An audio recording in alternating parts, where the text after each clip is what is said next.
ஒரு காலேஜ் கேம்பஸை நினச்சி பாருங்க. ரொம்ப கடுமையான நுழைவு தேர்வில் பாஸ் பண்ணி நீங்கள் சேர்ற ஒரு காலேஜ். அங்கே இருக்கிற ஸ்டூடெண்ட்ஸ் எல்லாம் கண்டிப்பாக பயங்கர அறிவாளியாக இருப்பாங்க இல்லையா? அந்த கேம்பஸோட சராசரி ஐக்யூ சாதாரண மக்களோட சராசரி ஐக்யூவை விட 20, 30, 40% அதிகமாக இருக்கும். ஆனால் அங்கே வேலைக்கு ஆள் எடுக்க யார் வராங்கன்னு பாருங்க.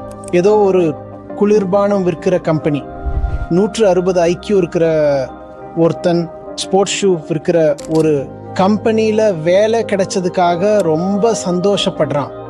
அதுதான் புத்தி, ஈகோவுக்கு அடிமை.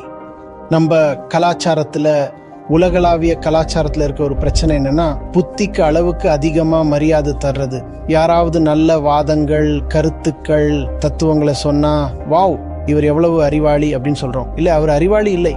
அறிவுங்கிறது சுதந்திரம். ஆனால் இந்த புத்திக்கு எந்த சுதந்திரமும் இல்லை.